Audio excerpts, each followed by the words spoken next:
Welcome to our channel the Epic Bong. আমরা চলে গেছিলাম নন্দন।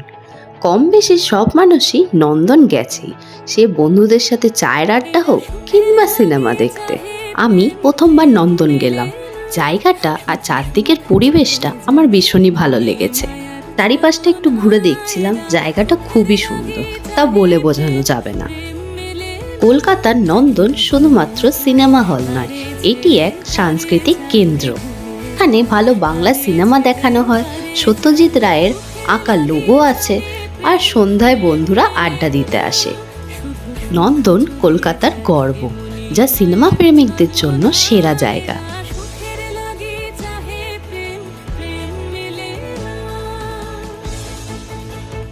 ওখানে গিয়ে দেখি সাহিত্য উৎসব ও লিটল ম্যাগাজিন মেলা বসেছে, যা শুরু হয়েছে 9 জানুয়ারি থেকে আর চলবে 13 জানুয়ারি পর্যন্ত।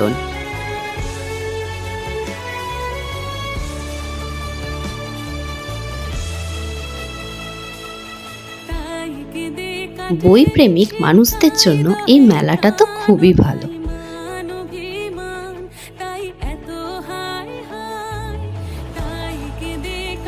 অনেক বইয়ের স্টল বসেছে আর নানা রকমের বইও পাওয়া যাচ্ছে।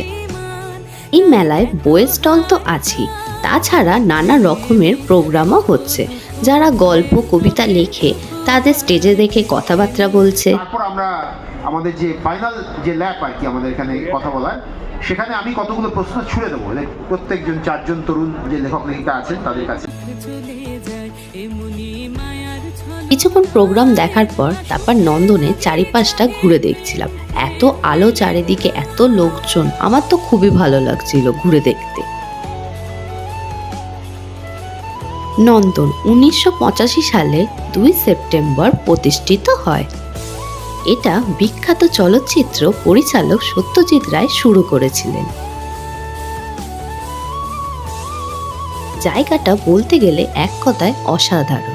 যেই দিকেই দেখি নানা রকম ফুল গাছ দিয়ে সাজানো পুরো, আর চারদিকটা পুরো পরিষ্কার।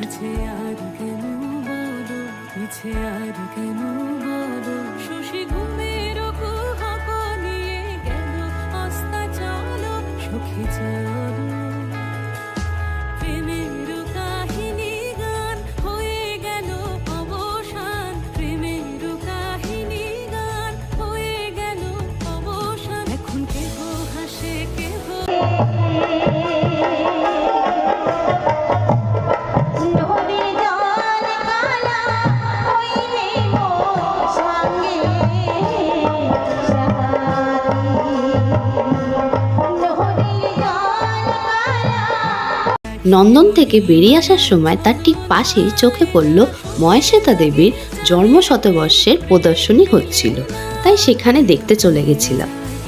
খুব সুন্দর লাগলো দেখে। এখান থেকে অনেক কিছু জানতেও পারলাম, যেগুলো জানতাম না আগে। একটা বিকেল খুব সুন্দর কাটলো। লাইক, শেয়ার, সাবস্ক্রাইব করতে ভুলবেন না কিন্তু। দেখা হচ্ছে নেক্সট ভিডিওতে।